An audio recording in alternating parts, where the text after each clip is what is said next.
Assalamualaikum Pak Santo. Waalaikumsalam Pak Rois. Bagaimana kabarnya hari ini? Alhamdulillah Pak, kabar hari ini saya sehat. Alhamdulillah masih dalam keadaan bahagia ini Pak. Alhamdulillah dalam keadaan sehat bahagia. Baiklah. Amin. Terima kasih Pak Santo atas kehadirannya pada kesempatan kali ini meluangkan waktu. Kenapa Pak Santo saya minta untuk hadir di sini, yaitu sebelum supervisi. Nah, di sini saya ingin mendengar dulu nih rencana Pak Santo untuk pembelajaran PKN nanti. Iya ya Pak. Ya. Nah, menurut Pak Santo, apa tujuan pembelajaran tentang penerapan sila Pancasila dalam kehidupan sehari-hari untuk siswa kelas di Pak Santo? Oke, terima kasih Pak Rois untuk kesempatannya. Ini sudah saya dibimbing di sini ya sebelum pembelajaran. Ini Pak, perlu kami sampaikan untuk pembelajaran nanti itu adalah peserta didik dapat memberikan contoh sikap yang mencerminkan nilai Pancasila, baik itu di rumah, di sekolah, dan masyarakat. Nah, sehingga nanti harapannya dari peserta didik ini dapat menerapkan juga mengenai nilai-nilai Pancasila dalam kehidupan sehari-hari, dimanapun itu tempatnya, gitu Pak. Luar biasa Pak Santo. Dari apa yang tadi Pak Santo paparkan ya, harapan Pak Santo tentunya anak-anak bisa mengaitkan perilaku sehari-hari dengan mata pelajaran PKN tadi ya. Iya Pak, benar sekali. Ide apa atau caranya itu bagaimana Pak Santo dalam pembelajarannya supaya Pak Santo nanti bisa memberi pembelajaran kepada anak, kemudian anak juga bisa menerimanya dengan mudah. Ya baik Pak, terima kasih. Ini perlu saya sampaikan juga nanti langkah-langkah saya di dalam pembelajaran. Nanti tetap saya mempersiapkan RPP sama media pada anak. Nah ini nanti di dalam pembelajaran itu media yang saya berikan itu nanti akan berupa gambar Pak. Beberapa gambar ya. Di sini adalah gambar-gambar nanti kegiatan aktivitas dari masyarakat yang mencerminkan dari nilai-nilai Pancasila itu sendiri, baik itu dari sila pertama, kedua sampai sila kelima, begitu Bapak. Oh, ide yang sangat menarik. Iya. Nah, tapi tentunya dalam sebuah pembelajaran itu ada tantangan. Nah, ini menurut Pak Santo, tantangan yang akan muncul saat menerapkan metode yang tadi Pak Santo sampaikan itu apa? Oke, tantangannya karena ini siswa untuk kelas saya ini kan jumlahnya banyak ya Pak. Oke. Nah, pastinya nanti juga ada tantangan di situ saya dalam mengondisikan anak. Nah, dan kemudian kemampuan anak itu kan berbeda-beda Bapak. Ya. Nah, ada yang perlu bimbingan sekali dan mungkin ada yang cukup sekali penjelasan anak sudah mengerti. Itu Bapak. Oke. Nah, gini Pak Santo. Tadi Pak Santo sudah menyampaikan bahwa siswanya banyak. Iya. Sudah dikondisikan. Nah, tapi apabila terjadi suatu hal anak tersebut tidak bisa berpartisipasi semua Pak Santo. Nah, ya. Ini bagaimana cara Pak Santo nanti untuk mengatasi hal tersebut? Oke, baik Pak. Untuk partisipasinya anak-anak supaya dalam pembelajaran ini aktif. Ya. Nah, nanti saya akan membuat anak itu dalam beberapa kelompok. Nah, dalam satu kelompok itu paling tidak nanti ada 1-2 murid ya sebagai ketuanya.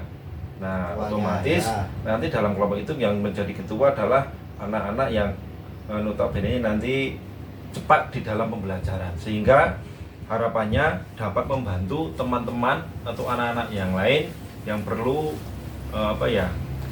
ini untuk pemahaman yang lebih gitu Pak, yang terlambat lah gitu Pak. Ya, silahkan. Baik. Luar biasa sekali Pak Santo apa yang tadi Pak Santo sudah kemukakan kepada saya. Jadi kesimpulan hari ini yang pertemuan kali ini bahwa tujuan pembelajaran yang Pak Santo nanti akan laksanakan yaitu siswa mampu mengaitkan pembelajaran sila Pancasila dengan perilaku sehari-hari. Iya Pak. Kemudian strategi yang digunakan adalah diskusi ya, diskusi antar teman seperti itu, teman. supaya siswa yang ada di dalam kelas Pak Santo itu berpartisipasi semua. Nah, terima kasih Pak Santo telah menyempatkan waktu, kita bisa berbincang-bincang, dan selanjutnya silahkan Pak Santo untuk melaksanakan tugasnya. Baik Pak. Silahkan masuk ke Baik, kelas siap. kembali, dan nanti setelah mengajar nanti kita bertemu lagi. Ya baik, terima kasih Bapak untuk bimbingannya. Tetap nanti supaya pembelajaran kita berjalan dengan baik. Terima Pak. Ya, terima kasih. Assalamualaikum Pak Santo. Waalaikumsalam warahmatullahi Pak. Gimana Pak? Terima kasih saya ucapkan kepada Pak Santo yang telah hadir di ruangan saya. Saya juga mengucapkan terima kasih. Tadi Pak Santo telah melaksanakan pembelajaran. Iya Pak. Nah, akan tetapi di sini saya ingin mendengar bagaimana perasaan Pak Santo setelah mengajar dengan metode diskusi, ya, diskusi kelompok dan bermain peran tadi. Oke. Terima kasih Pak Rois untuk kesempatannya. Untuk pertama saya juga mengucapkan banyak-banyak terima kasih kepada Bapak karena telah membimbing saya tadi di dalam pembelajaran. Tentunya setelah pembelajaran perasaan saya itu sangat lega Pak Rois, karena pembelajaran ini sudah saya lakukan dan sudah terlampaui. Nah, tapi ada beberapa yang perlu saya sampaikan terkait dengan pembelajaran tadi. Pertama itu, sebenarnya pembelajaran sudah sesuai dengan skenario Pak. Ya. Nah, di dalam pembelajaran itu tadi terlihat anak-anak saya bagi kelompok. Di situ dalam kelompok semua anak sudah bekerja dan berinteraksi. Namun tadi saya lihat di dalam beberapa kelompok itu masih ada lah beberapa anak ini yang sangat aktif. Ada yang aktif. Nah, ini sehingga untuk anak yang lain ini malah perannya itu sangat kurang Pak. Oke. Sangat kurang berperan. Ya. Kurang aktif. Kurang aktif. Ya. Sehingga pembelajarannya itu di dalam kelompok itu dikuasai oleh beberapa anak saja. Ya, Itu Bapak. Baik. Dari apa yang Pak Santo utarakan tadi, menurut Pak Santo, hal yang paling berhasil dalam pembelajaran yang tadi Pak Santo laksanakan itu apa? Oke. Tadi saya amati dalam pembelajaran tersebut, saya itu bisa berinteraksi dengan anak-anak itu Ya. Lancar Pak. Nah, untuk berinteraksi dengan anak lancar, saya mengkoordinasikan anak-anak itu dalam beberapa kelompok juga bisa diterima oleh anak-anak.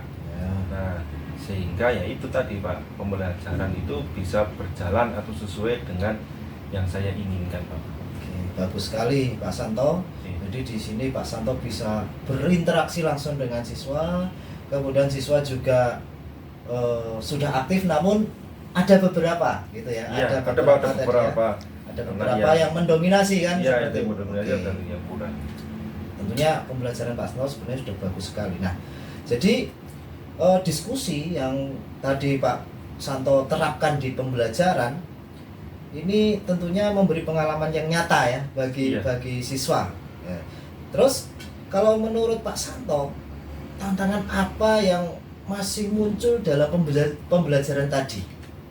Baik Pak, itu tadi saya sampaikan, karena ini tadi adalah pembelajaran saya buat set kelompok, masih ada beberapa anak ini yang kurang aktif di dalam kelompok tersebut.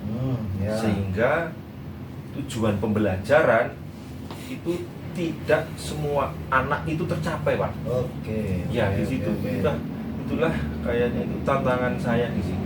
Tidak seimbang gitu ya Pak Iya, Santo? tidak sesuai dengan saya inginkan. Saya inginnya kan paling tidak ini tujuan pembelajaran itu bisa merata ke semua anak. Oke. Nah, kalau begitu langkah apa yang bisa dilakukan Pak Santo untuk membuat siswa itu lebih seimbang perannya dari sekian siswa tadi, Pak Santo? Oke, terima kasih Pak. Setelah saya amati, ini saya akan mengambil langkah-langkah, beberapa langkah. Nah, untuk metode pembelajaran yang akan datang, ini nanti saya bisa mengajak anak itu untuk mengamati langsung. Nah, mengamati langsung, mungkin di sekitar lingkungan sekolah, mengenai nilai-nilai dari Pancasila yang ada di masyarakat, baik itu nanti di lingkungan sekolah, di lingkungan masyarakat, atau mungkin dalam lingkup kecil keluarga. Dan kemudian setelah saya amati Pak, walaupun tadi juga dalam metodenya bermain peran itu, sepertinya pembelajaran saya yang akan datang itu akan lebih menarik lagi apabila saya juga menggunakan media pembelajaran elektronik Pak di sini. Mungkin memakai proyektor. Nah, nanti di situ saya akan menampilkan beberapa video mengenai beberapa sikap-sikap yang bisa kita jumpai dalam masyarakat ini sesuai dengan nilai-nilai Pancasila dari sila 1 sampai sila ke-5 begitu Pak. Itu ide yang sangat luar biasa Pak Santo. Terima kasih Pak. Sangat baik sekali. Nah, apa yang akan Pak Santo pertahankan ya dari apa yang tadi Pak Santo laksanakan di pembelajaran tadi, yang menurut Pak Santo itu untuk pertemuan selanjutnya apa yang perlu dipertahankan? Baik Bapak, akan saya pertahankan itu adalah nanti tetap anak akan saya bagi dalam beberapa kelompok, kemudian juga ada bermain peran di situ, ya. Nah, itu kayaknya saya lihat tadi dalam pembelajaran itu anak sangat aktif dan sangat suka dengan metode tersebut, Pak. Luar biasa sekali, Pak Santo ya. Jadi kesimpulannya tadi saya melihat strategi Pak Santo itu sudah tepat. Kemudian antusiasme siswa juga sebenarnya sudah tinggi, namun masih ada beberapa yang mendominasi, ada yang kurang aktif gitu ya Pak Santo ya. Oke. Betul sekali Pak. Nah, terus dari pengembangan yang selanjutnya Pak Santo perkuat nantinya untuk pembelajaran yang selanjutnya tuh sangat luar biasa. Jadi di sini saya selaku kepala sekolah sangat mengapresiasi usaha Pak Santo. Jadi mari kita terus kembangkan agar pembelajaran ini makin berpusat kepada siswa. Baik Pak, terima kasih sekali. Ya, begini Pak Santo, kiranya untuk kegiatan kali ini saya sudah banyak mendapatkan informasi dari Pak Santo. Baik Bapak. Dan pesan saya, Pak Santo tetap semangat, tetap mencari inspirasi guna pembelajaran yang berpusat kepada siswa. Baik, untuk selanjutnya silahkan Pak Santo melanjutkan kegiatan-kegiatan lainnya, dan sekali lagi saya ucapkan terima kasih atas kedatangan dan memberikan informasi kepada saya. Semoga pertemuan kali ini bermanfaat bagi kita, bagi Pak Santo dan bagi siswa. Baik, terima kasih sekali. Saya ucapkan juga kepada Bapak yang tadi telah mendampingi saya dan memberi banyak sekali ide-ide maupun memberikan masukan kepada saya, di mana masukan itu pasti sangat berguna baik bagi saya ataupun bagi siswa, sehingga nanti mutu pembelajaran di sekolah kita itu akan menjadi lebih baik Bapak. Ya. Terima kasih Pak. Silakan. Ya, Assalamualaikum. Waalaikumsalam warahmatullahi wabarakatuh.